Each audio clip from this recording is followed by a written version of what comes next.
Ketika menggunakan dhammah disebut dengan mubtada. Perhatikan, alhamdu sifatnya mubtada, hukumnya disegerakan. Maka kalau Anda sedang mendapatkan nikmat dari Allah Subhanahu wa taala, Rahman, nikmat sehat, nikmat rezeki, harta benda, nikmat keluarga, nikmat kenyamanan hidup, maka bersegeralah untuk memuji Allah Subhanahu wa taala. Syukur kepadanya. Maka Anda ucapkan alhamdu, sifatnya disegerakan untuk kita menjadikan sifat syukur kita kepada Allah setelah menerima nikmat. Ini hukum umum. Bukankah Anda kalau saya berikan sesuatu, Anda seketika mengucapkan ucapan? Apa ucapannya? Terima kasih. Ya, saya berikan sesuatu, Anda ucapkan pada siapa? Terima kasih. Ya kan? Anda terima, Anda ucapkan, saya kasih, Anda terima. Begitu saya berikan, terima kasih. Ya kan? Terima kasih Ustaz. Sekarang Allah berikan pada kita, Allah berikan pada saya, Allah berikan pada Anda, Allah berikan pada kita. Nikmat, kebutuhan, rezeki, segalanya. Setelah kita menerima itu, apa yang harus kita lakukan? Maka Allah ajarkan kepada kita, alhamdulillah. Cepat segera. Jangan tunda, jangan diakhirkan. Begitu terima, syukur pada Allah, alhamdulillah. Alhamdulillah. Jelas di sini? Makanya kalimat alhamdulillah ini, itu dalam bacaan tafsir bisa dibaca dengan A. Bisa dibaca dengan A untuk menegaskan.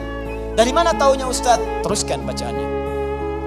Wa ruwiya an Sufyan ibn Uyainah wa Ru'bah ibn al-Hajjaj annahuma qala alhamdulillahi bin nasbi wa huwa ala idmari fi'lin.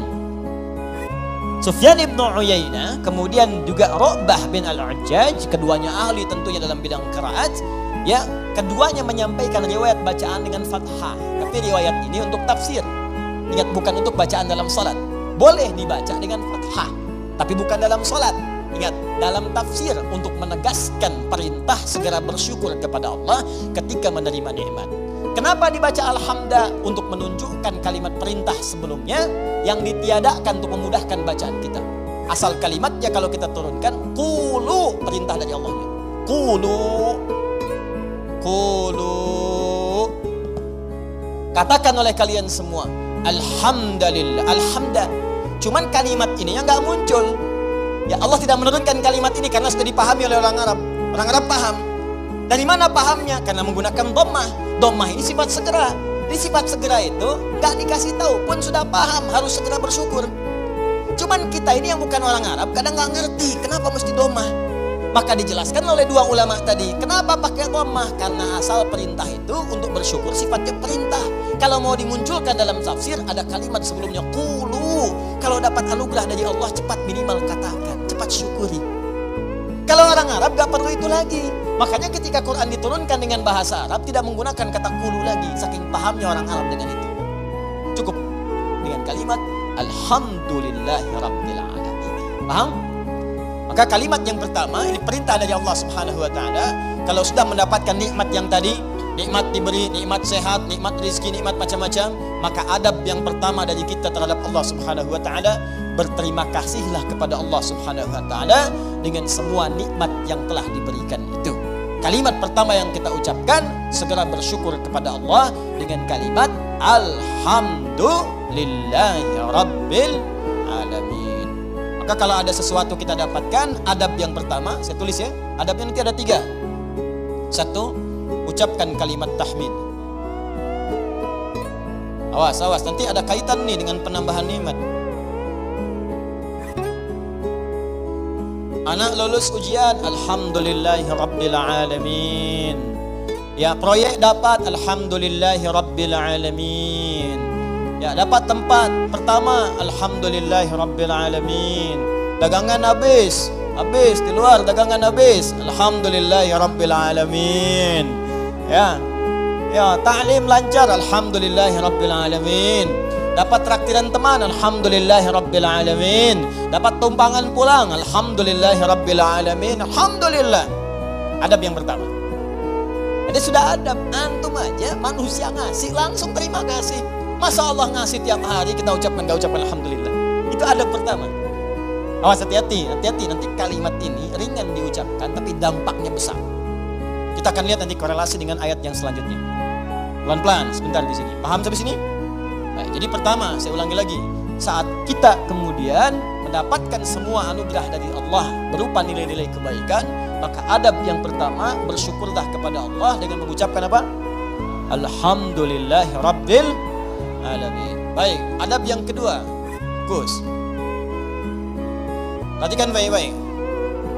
Bukankah di kalimat Alhamdulillah ini ada alif lam? Ingat ya, ada apa? Alif lam. Saya sering katakan kepada kita semuanya, pada diri saya, pada Anda, pada kita semua. Alif lam pada umumnya terbagi dua bagian, dua fungsi. Masih ingat? Satu, ma'rifah. Lam ta'rif. Menunjukkan sesuatu yang khusus. Yang kedua, istighraq. Ya, alif lam al-istighraq. Menunjukkan sesuatu yang sifatnya luas, menyeluruh. Semua, segala, tanpa kecuali. Ta'rif, qalamun, spidol, pena, pulpen, qalamun, al-qalam, yang ini bukan yang lain. Sabburatun, papan tulis. As-sabburah, papan tulis yang ini khusus, bukan yang lain. Sayyaratun, mobil, banyak di luar kendaraan. As-sayyarah, pakai alif lam, yang itu bukan yang lain. Salatun, umum, salat, gimana aja, mau cepat, mau lambat, bebas. As-salat, salatnya khusus, ada aturannya, ada ketentuannya, nggak bisa sembarangan. Nah, itu baru tahu alif lam ma'rifah saja. Kalau kita bisa baca Al-Quran dengan benar, kita paham kenapa kalimat salat dalam Al-Quran yang bermakna ibadah, dari takbir sampai salam, semua kalimatnya pakai alif lam. Kalau nggak pakai domir di akhirnya atau idhofah, pakai alif lam. Coba kalimat salat pertama Al-Baqarah ayat 3. Alladzina yu'minuna bil ghaibi wa yuqimunas shalah. 43, wa aqimus salata wa atuz zakah wa aqimus salat. 45, wasta'inu bis sabri was salat. 153, ya ayyuhalladzina amanu ista'inu bis sabri was salat. 238, hafizu 'alas salawati was salatil wusta. Tadi dibacakan dalam surat Isya, Quran surat 17 ayat 78. Aqimis salata liduluki syamsi ila ghasaqil laili wa qur'anil fajr. Quran surah 29 ayat ke-45. Utlu ma uhiya ilaika minal kitab wa aqimis shalah. Selalu pakai alif lam yang bermakna salat, ibadah. Kenapa menggunakan alif lam? Ingin memberi pesan kepada kita, kalau salat jangan sembarangan. Jangan semaunya. Asal salat. Amin. Masya Allah, zuhur 2 menit. Bayangin, paling nampak saat tarawih lah. Yang 11 rakaat 1 jam. Yang 23 ada yang 7 menit. Kok cepet amat sih? Amat aja gak cepet-cepet. Lancar tiap tahun diulang-ulang, masa belum lancar juga? Lancar sih iya, tapi kan Nabi juga gak begitu, John. Ada aturannya, ada tumakninahnya, kan? Ada ketenangannya. Kamu gak tumaninah? Wah, tumaninah sedang sholat sendiri tuh, paling belakang perempuan. Bukan itu. Tenang, bacaan nyaman, fasihnya, kan ada harakatnya, ada tajwidnya, ada sifatnya, ada makhrajnya, ada ketenangannya, ada doanya. Itu aturan, pakai alif lam. Ya, itu ma'rifah. Istighraq menunjuk pada yang luas tanpa ada kecualinya. Semua dicakup. Dan semua yang terdapat, tidak ada satu pun tersisa untuk yang lain. Semua tercakup. Nah, dua-duanya ini kita bisa terapkan dalam hukum kalimat alhamdu. Yang pertama, alhamdu. Kalau Anda ingin mengucapkan terima kasih, syukur kepada Allah Subhanahu wa ta'ala, maka khususkan semua syukur itu hanya milik Allah saja. Jangan mengambil bagian darinya. Ini kalau sudah merasakan semua karena Allah, ini kan yang ngasih Anda selamat Allah. Yang ngasih anak Anda lulus bisa hafal Quran itu Allah. Yang bisa menjadikan Anda sukses dalam pekerjaan Allah. Kalau nggak berkehendak nggak bisa. Anda kerja sampai bertahun-tahun, sampai banting tulang, banting kepala, banting kaki, banting apapun, semua dibanting. Kalau Allah nggak berkehendak nggak akan jadi. Dan kita sadar karena Allah. Maka dari itu ketika kita mendapatkan adab pertamanya, bersyukur, terima kasih pada Allah. Khususkan pada Allah. Jangan ngambil bagian dari situ. Karena kita meyakini apa yang kita dapatkan semua sumbernya dari Allah. Paham? Nah, makanya jangan melibatkan diri kita. Ini adab kedua. Jangan melibatkan diri kita saat kita ingin bersyukur dan mengucapkan terima kasih kepada Allah atas nikmat yang diterima. Contoh, coba deh ibu atau antum, ikhwan ya, sering kemudian mengantar anak ujiannya bagus, hafal Al-Quran, bagus. Pernah sering ada yang berucap begini, Masya Allah, ukhti, luar biasa ya anaknya bisa hafal Al-Quran. Ya Allah akhi, Masya Allah luar biasa, nilai antum sempurna. Akhi, Masya Allah pekerjaan antum luar biasa bagus, beda dengan yang lain-lain sebelumnya. Pernah ada orang kadang memuji seperti itu. Nah, saat muncul kalimat itu sadari, ini titipan dari Allah. Barangkali ada yang belum kita syukuri. Kita belum sempat terima kasih nih sama Allah nih. Atau diuji, sadar nggak bahwa itu tuh pemberian Allah. Kalau Allah berkehendak bukan anak kita yang hafal, anak orang lain. Cuma dititipkan pada anak kita untuk menguji apakah kita ini mampu nggak bersyukur kepada Allah. Mampu nggak menyerahkan urusan kita kepada Allah. Sadar nggak bahwa Allah yang kasih. Makanya orang tua yang baik ketika mendapati anaknya hafal Al-Quran misal, juara pertama di sekolahnya, dipuji oleh orang lain, gurunya bahkan mengatakan, ibu Masya Allah anaknya luar biasa, pintar, cepat pahamnya. Alhamdulillahirabbil alamin. Ini semua karena Allah Subhanahu wa taala. Adab pertama. Nah, tapi kalau sudah mengucapkan itu, hukum alif lam ma'rifah berlaku. Khususkan hanya pada Allah, kita jangan ngambil bagian dari situ. Kalau ngambil bagiannya, maka berkurang sifat pujiannya. Ibu Masya Allah anaknya luar biasa bu, cepet pahamnya, hafalan Qurannya sempurna. Yang lain 2 tahun, dia 2 bulan dah hafal, Masya Allah. Alhamdulillahirabbil alamin. Semua karena Allah Subhanahu wa taala. Ya memang saya juga tiap hari sih ngasih.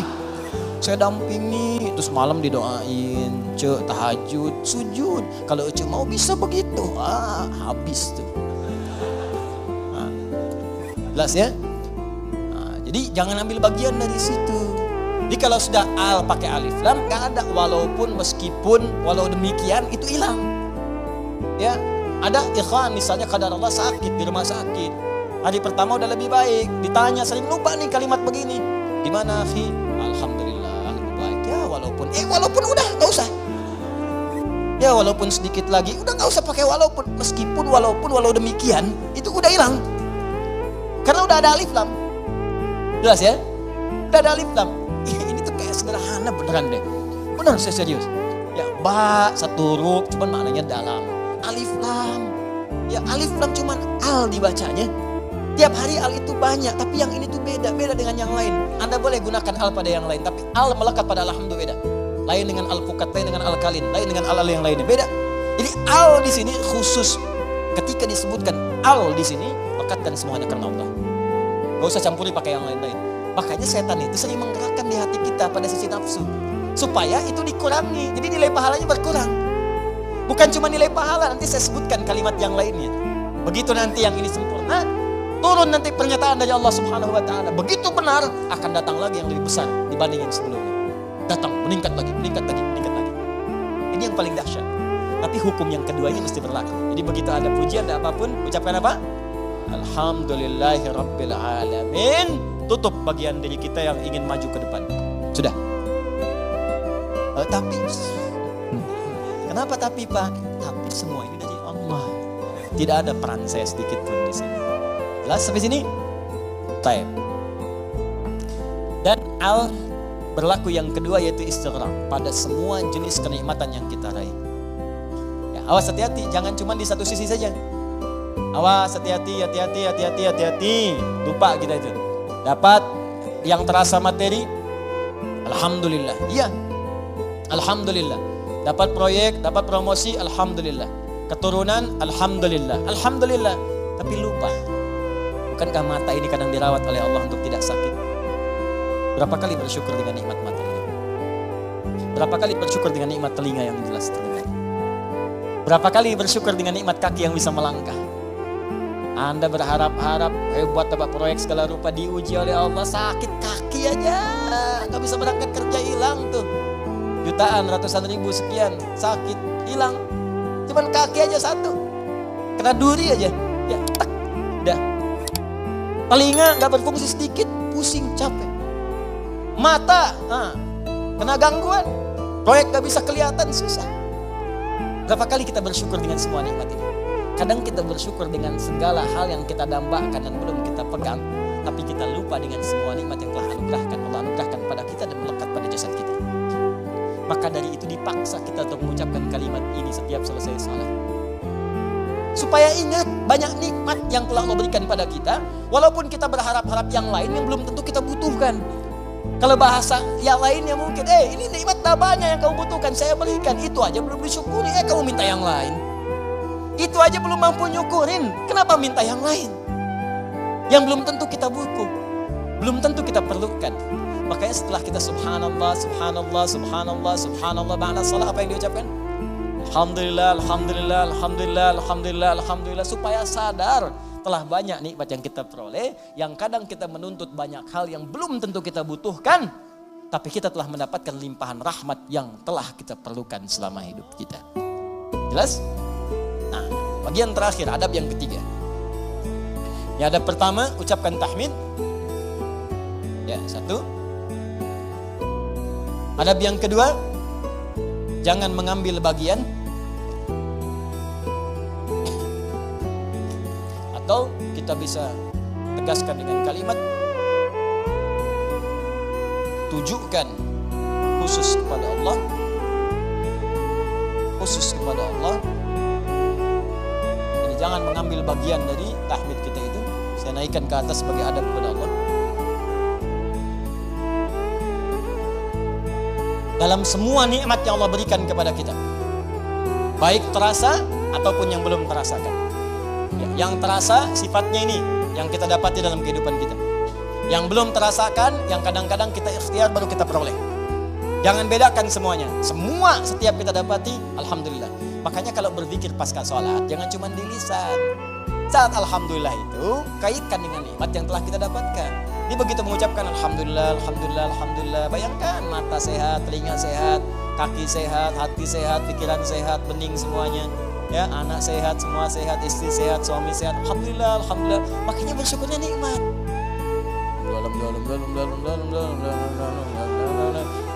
Tapi gak ada yang nyampe ke hati gitu. Gak ada yang nyampe.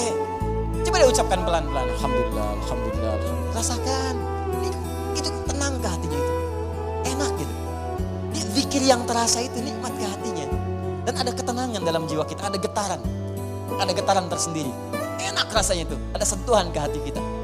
Ya, sentuhlah ia tepat di hatimu. Maka ia akan jadi milikmu untuk selamanya. Ya, sentuh.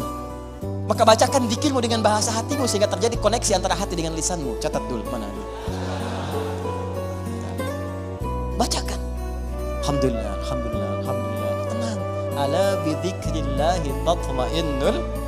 Yakinlah kalau zikirmu benar kepada Allah, hatimu akan tenang. Ala itu harful ikhbar wa taukid, menyampaikan sekaligus menekankan. Jadi kalau zikirnya hati belum tenang, berarti ada yang enggak benar zikirnya, ada yang belum tepat. Paham ya? Nah, itu dhammah banyak terkumpul. Banyak. Semua segalanya milik Allah. Jadi semua punya Allah itu banyak. Jadi semua aktivitas kita yang kita dapatkan nikmatnya itu semua punya Allah. Banyak punya Allah, enggak berkurang. Banyak. Banyak, banyak, banyak. Nah, yang terakhir ingat baik-baik, kalimat alhamdulillah itu mengandung makna syukur. Syukur.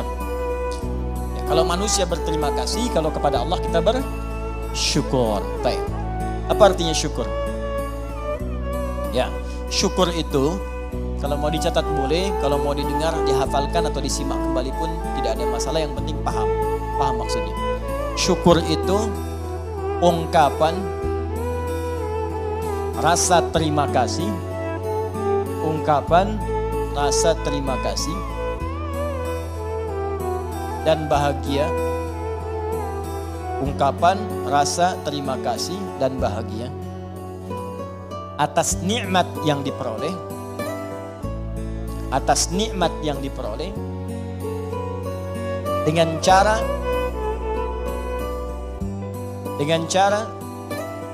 menggunakan nikmat itu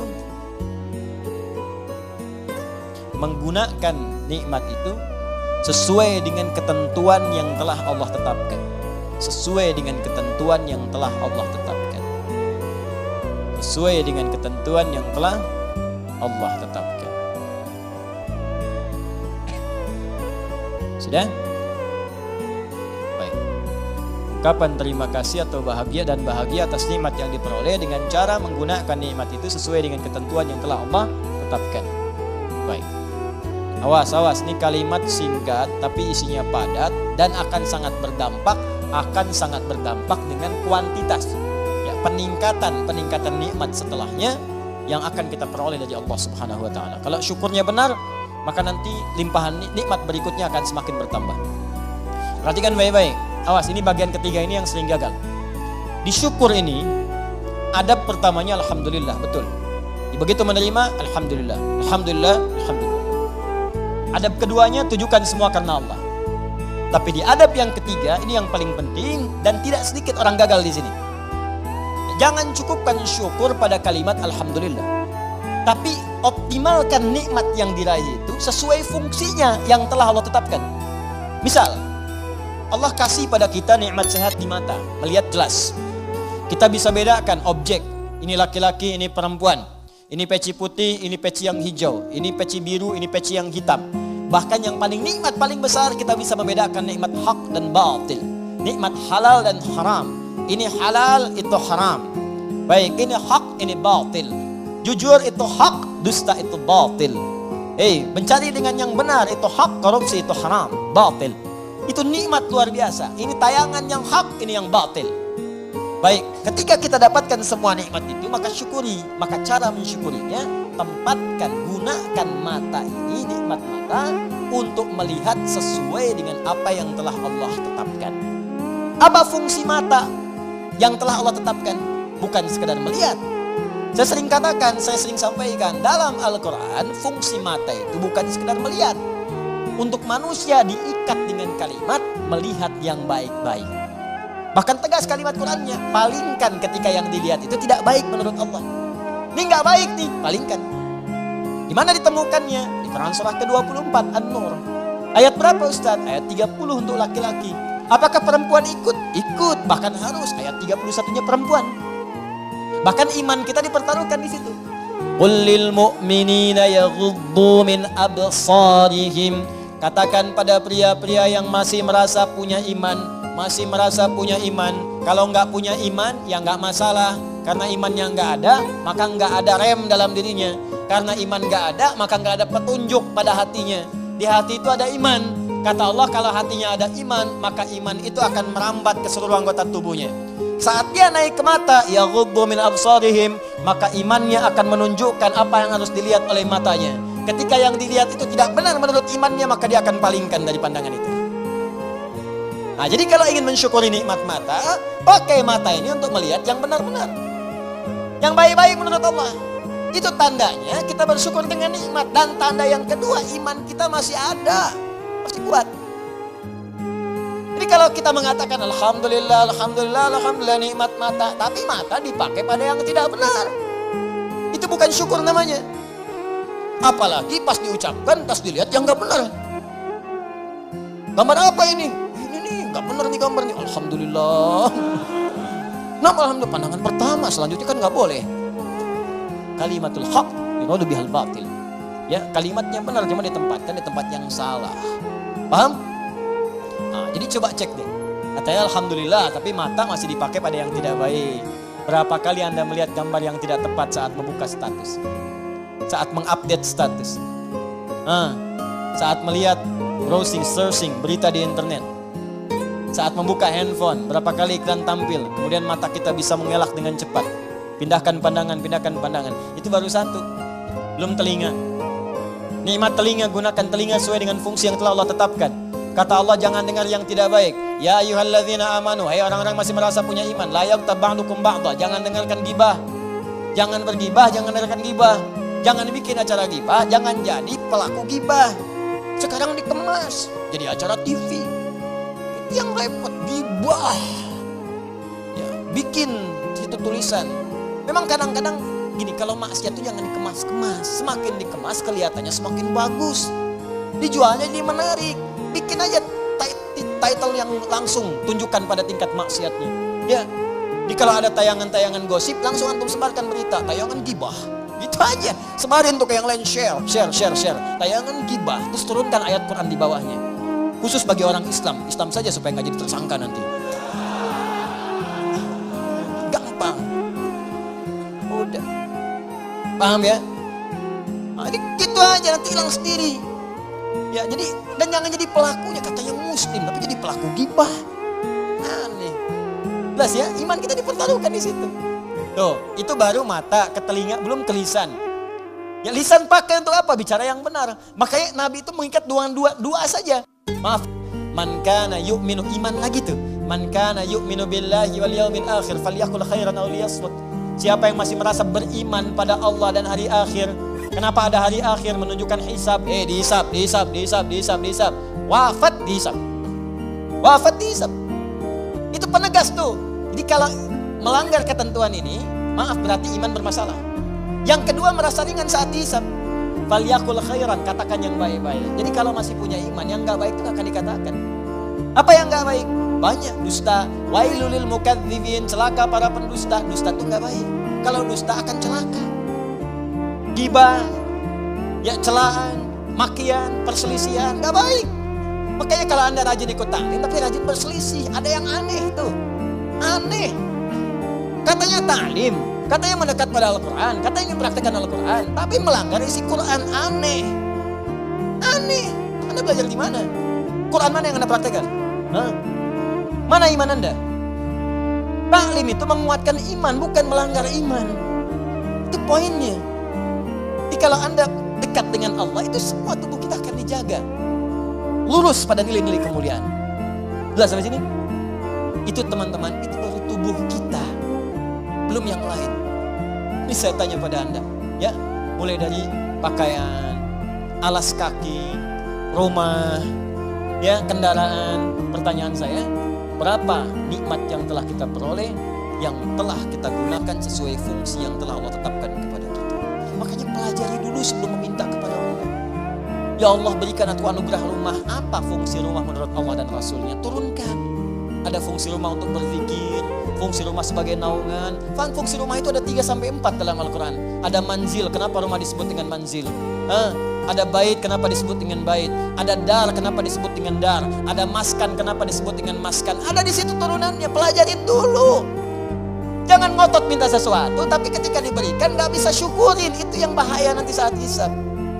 Nih rumah, kenapa disebut maskan? Tempat untuk tinggal. Tapi kata maskan dari kata sakinah. Sakinah itu sesuatu yang tenang, tentram.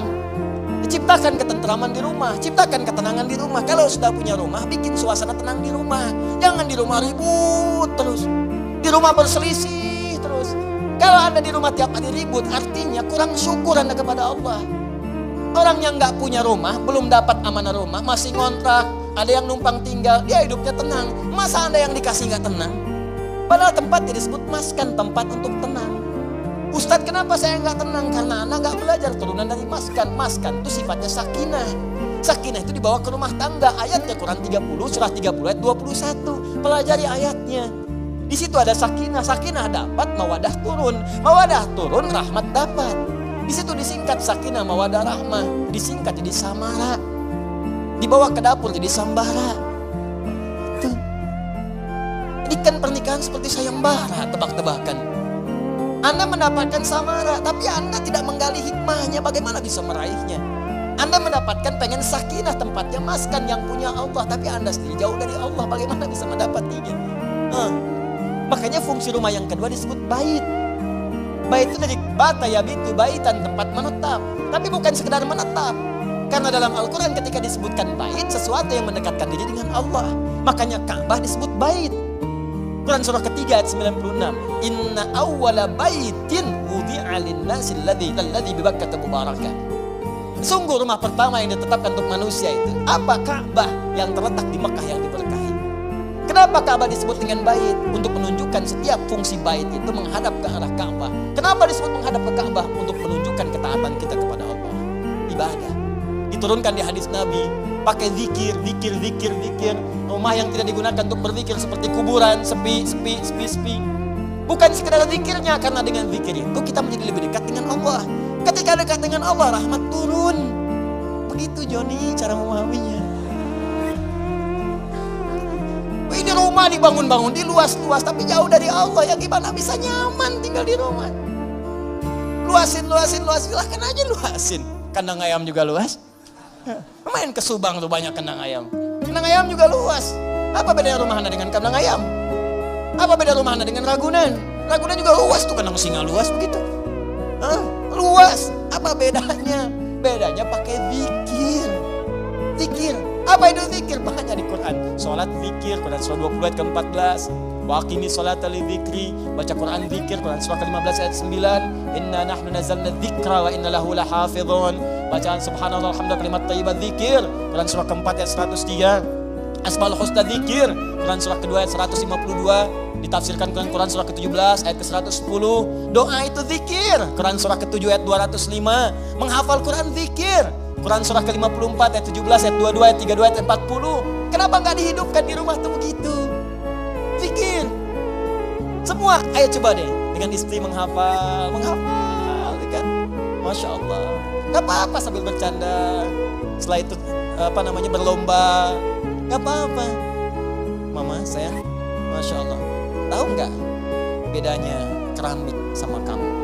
Wah, gitu. Nggak tahu Pak. Kalau keramik makin lama makin antik. Kalau kamu makin lama makin cantik. Catat. Oh, Bapak bisa aja. Bukan karena bisanya, tapi kecantikan itu memudar. Beginilah. Saya ingin semua bertahan sampai ke akhirat. Yuk, kita mulai dengan menghafal Quran. Mudah-mudahan kita mendapatkan mahkota di akhirat. Itulah kecantikan dan keindahan yang hakiki di hadapan Allah Subhanahu wa Ta'ala. Masya Allah, Masya Allah. Alim. Praktekin. Masya Allah, Masya Allah.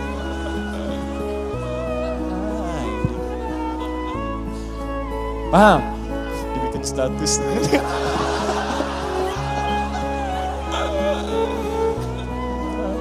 Aduh. Dunia ada aja. Itu caranya. Ini kalau dipakai begitu enak tuh. Coba lah anak-anak. Aduh, kalau lihat anak tuh kalau lagi kosong dia baca Quran, lagi main tiba-tiba baca Al-Mulk, baca Al-Qalam, baca macam-macam. Ya, itu indah pokoknya deh. Antum lagi pulang lagi capek tiba-tiba anak dalam mainnya dia baca tuh. Amma yatasalu, lagi main aja, main sepedaan, main apa gitu. Hidup tuh suasana rumah. Pakai trigger dulu, ya, kayak speaker aktif atau apa gitu kan. Ya, kemudian pasangkan 24 jam putar. Jadi suasananya terbawa. Antum belum baca nggak apa-apa, mulai pasang dulu aja speaker aktifnya. 24 jam isi, nggak apa-apa muter. Dan biasakan di anak-anak begitu. Ya, saya berusaha mencoba. Ya, setelah itu kita berbagi dan itu dampaknya besar. Saya praktekkan dulu sendiri, saya coba dulu pada anak-anak tuh dekatkan dengan Quran. Terus beli mic-mican, dia bicara dengan Quran. Quran itu karena biasa Quran, makanya ketika dikasih mic pun bukan nyanyi, kasih Quran. Ya, nyampe dibawa ke mall, begitu ke mall lihat tuh ada mic yang standing itu berdiri. Masya Allah, orang kan biasa pakai buat karaoke, tulisannya karaoke, dia cobain di mall. Ya, wailul likulli humadzatil lumazah. Di mall bayangin tuh. Tapi ya biarin aja, sekali-kali di mall ada ngaji kan.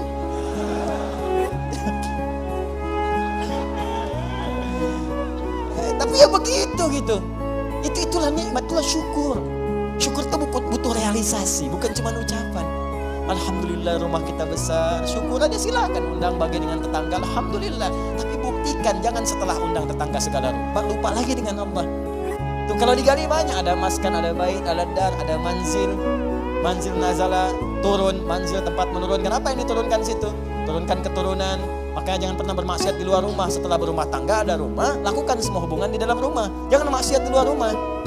Ya, yang kedua menurunkan kasih sayang, menurunkan segala rahmat, menurunkan segala perhatian. Di situ berikan pada anak, pada setiap yang ada di rumah dan sebab itu baru satu. Di kadang-kadang begini, Allah udah kasih, minta yang lain, yang ini aja belum dipakai ibadah. Antum udah nyari pakaian yang lain, dipakai yang dipakai ini udah pernah dipakai ibadah belum? Pakai sholat, pakai ngaji, pakai macam-macam. Ini kadang-kadang begini, saya sering dapat pertanyaan, Ustaz, saya ini cari pekerjaan, gak pernah keterima. Saya bilang, sini mas, baju ada, makan tiap hari ada, alhamdulillah. Kendaraan ada, sepeda Ustaz punya, alhamdulillah. Baik, rumah ada Ustaz, alhamdulillah. Sudah berapa banyak yang dipakai ibadah? Sepeda sudah mengantarkan Anda pada sholat. Kadang-kadang Ustaz, baju udah semua dipakai ibadah. Ya belum semua Ustaz. Nah itu Anda itu begitu. Itu kan semua titipan. Setiap titipan akan ditanya. Semua orang yang dititipkan itu gak pengen banyak. Gak ada orang titipin pengen banyak. Pengennya sedikit supaya gampang dikembalikan. Atau saat itu kitanya menjadi lebih mudah menjawabnya. Nah sekarang andai ya yang dikasih oleh Allah saja titipan belum digunakan pada yang benar, bagaimana bisa meminta yang lain? Barangkali bukan Allah belum mau ngasih, tapi Allah menginginkan Anda maksimalkan dulu nikmat yang ini. Kalau sudah semua maksimal, jangankan Anda minta pun Allah bisa kirimkan yang lain. Poinnya mudah bagi Allah, karena Allah mampu menguasai semua alam. Jangankan pengen pekerjaan, semua alam pengen dikasihkan. Jangankan menguasai, merawat semuanya, memberikan semuanya, ngasih, memberikan, merawat, mencukupkan, semua diberikan. Sifat yang memberikan, merawat, memenuhi semuanya tanpa kecuali dalam bahasa Arab disebut dengan rububiyah. Yang memilikinya disebut dengan Rabb. Karena itu kata Rabb secara tunggal, kalau tidak dilekatkan dengan kalimat lain, itu artinya nggak boleh diberikan kecuali hanya pada Allah saja. Rabb. Awas hati-hati, Rabb. Nggak boleh manusia diberi nama dengan Rabb. Rabb, kecuali disambung dengan yang lain. Robbie Williams, kan? Nah, atau misalnya Muhammad Rabbi, ya. Kalau bersambung dengan yang lain boleh. Boleh. Ya, di kisah Nabi Yusuf Quran surah 12 ayat ke-42. Ya. Wa qala lilladzi dhanna annahu najin minhuma udhkurni 'inda rabbik. Bukan Allah di situ. Ya, ketika Yusuf alaihissalam berkata kepada satu di antara dua orang yang ditakwilkan mimpinya dan dia duga dia akan berhasil keluar dari situ selamat. Ya selamat, maka dia katakan berikan pesan kepada orang ini, ya napi yang akan lolos ini, selamat ini, kata Nabi Yusuf alaihissalam, nanti sebutkan kisah saya kepada rajamu. Ya Rabb di situnya, tapi ada kaf di situ, Rabbik, bukan Rabb sendiri. Ditunjukkan kepada raja. Jelas sampai sini? Baik, itu boleh, gak ada masalah. Nah, tapi ingat sifat Rabb, kalaupun dilekatkan dengan kalimat lain, itu tidak hanya menunjuk pada aspek kepemimpinan, tapi ada perawatan dan maslahat di dalamnya. Yuk kita baca sedikit tafsirnya. War-Rabbu huwal malikul mutasarrif wa yutlaqu fil lughati 'ala as-sayyid wa 'ala al-mutasarrif lil islah wa kullu dhalika sahihun fi haqqillahi ta'ala. Kata Rabb itu hanya milik Allah Subhanahu wa taala. Bermakna malik yang memiliki segalanya. Mutasarrif yang berkehendak untuk menggunakan pada apapun yang dikehendakinya pada semua yang dimilikinya. Terserah Allah. Terserah Allah. Nih, maaf sekali lagi, maaf. Ini tangan punya siapa? Ya Allah. Nah, mata punya siapa? Ya Allah. Telinga punya siapa? Nah, karena punya Allah, terserah Allah, ya Allah yang punya. Iya kan? Sekarang yang punya nitipin ke kita supaya kita pakai. Makanya kita katakan inna lillah, kita itu punya Allah. Inna lillahi, kita semua punya Allah. Wa inna ilaihi raji'un. Karena kita punya Allah, besok lusa kita pulang kepada Allah. Karena kita punya Allah, mata punya Allah, telinga punya Allah, tangan punya Allah, terserah Allah. Maka Allah bikin aturan. Karena kamu punya saya yang ciptakan. Nih cara menggunakan semua jasad dalam tubuhmu. Pakai sesuai petunjuk pemiliknya. Tangan gunakan begini, mata gunakan begini. Makanya kalau tangan dipakai maksiat, Allah marah yang punya. Wasariqu wasariqatu faqtu aydiyahuma, kata Allah, tangan saya kan suruh gunakan yang baik, kenapa dipakai mencuri? Daripada pakai mencuri, potong aja tangannya. Yang punya marah. Saya punya motor saya titipkan pada Anda. Saya bilang pakai motor ya, pakai yang baik-baik buat taklim, buat cari nafkah. Anda pakai motor buat maksiat, rampok orang pakai motor itu, saya marah nggak? Marah. Motor Anda tabrak-tabrakin, bemper pengok, spion hilang, gitu kan? Semua habis. Marah nggak saya? Marah. Ini tubuh kita punya Allah, dipakai maksiat, ya wajar Allah marah. Berangkat hidup punya Allah, dipakai maksiat, wajar Allah marah. Malikul mutasarrif.